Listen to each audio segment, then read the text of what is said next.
Lorsque le péché devient très tentant, que nous sommes même frustrés de ne pas pouvoir nous y adonner parce que nous sommes chrétiens, c'est que nous avons oublié que le plus grand désir de Dieu, c'est d'être en relation avec nous.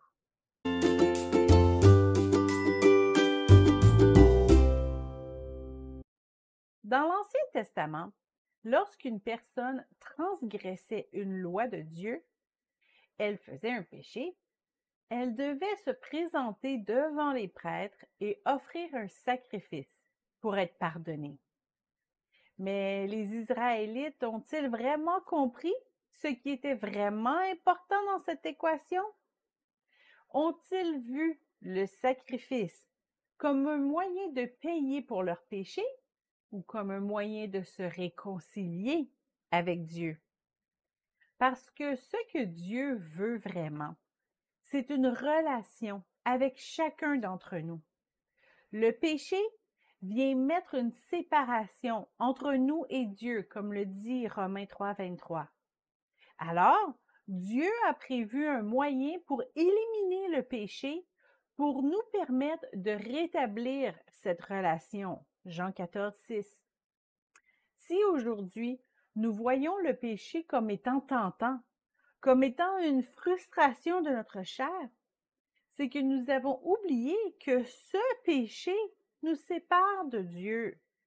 Jésus est venu mourir sur la croix pour nous permettre de nous réconcilier avec Dieu, comme le dit Éphésiens 2, 1 à 7. C'est un peu ce que Dieu disait lors du péché du roi Saül.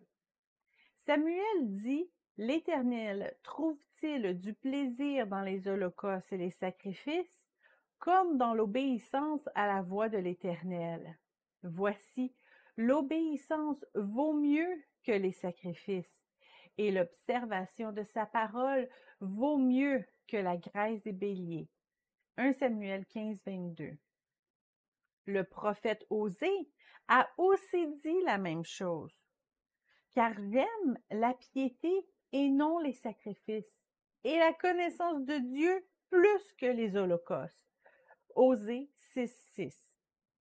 Le sacrifice est important seulement si nous le voyons comme notre moyen de rétablir notre relation avec Dieu. La question devient donc, désirons-nous vraiment une relation avec Dieu? C'est un principe qui s'applique aussi dans les relations avec nos frères et sœurs et éventuellement notre relation avec un partenaire de vie.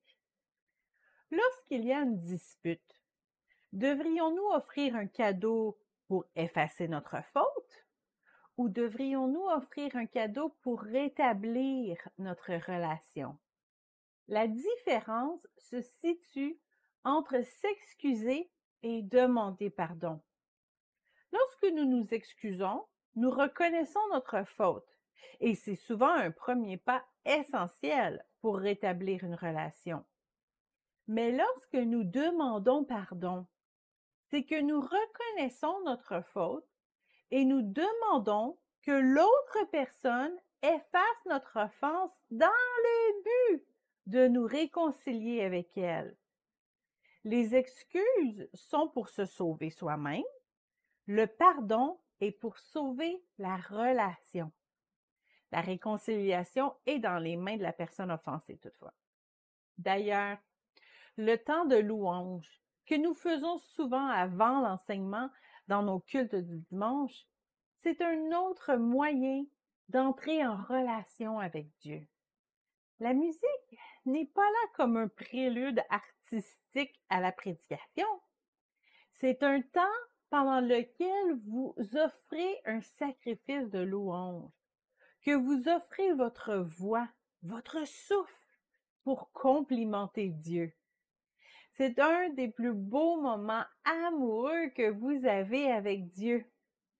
Si quelqu'un arrive en retard à son culte, qu'il arrive en plein milieu du temps de louange et se met à parler à son voisin au lieu de se concentrer sur Dieu, il démontre un profond manque de respect envers Dieu. Il a peut-être perdu le désir d'être en relation avec Dieu.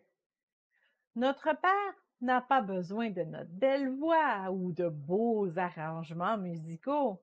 Il a des anges qui chantent pour lui sans arrêt au ciel. Il a besoin de notre cœur. Il désire ardemment et passionnément une relation avec chacun de nous. Entendez-vous Dieu vous appeler? Ressentez-vous son désir profond de vous prendre dans ses bras d'amour? Certains chrétiens ont oublié ce désir de relation de la part de Dieu et ils sont tombés dans une religion vaine.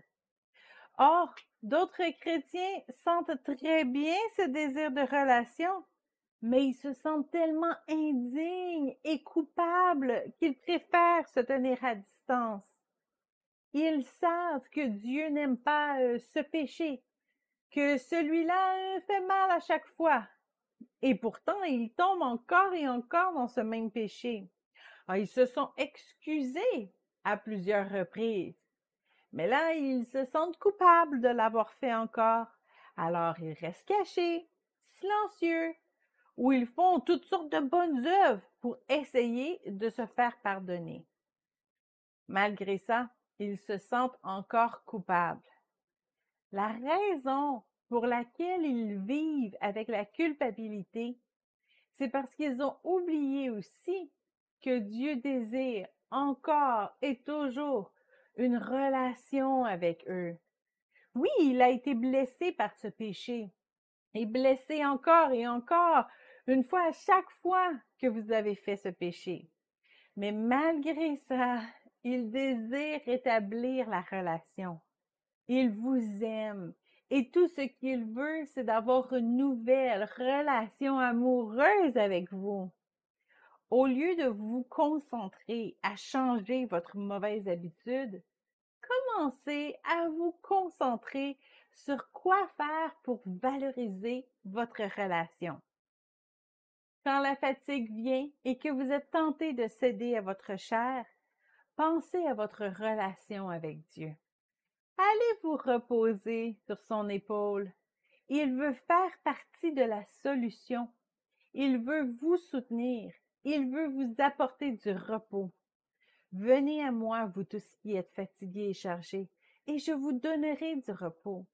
Prenez mon joug sur vous et recevez mes instructions, car je suis doux et humble de cœur, et vous trouverez du repos pour vos âmes. Car mon joug est doux et mon fardeau léger. Matthieu 11, 28 à 30. Tout ce que Dieu a fait depuis la création du monde jusqu'au sacrifice de son Fils, il l'a fait pour être en relation avec vous. Il ne veut pas vos œuvres et vos sacrifices. Il vous veut vous.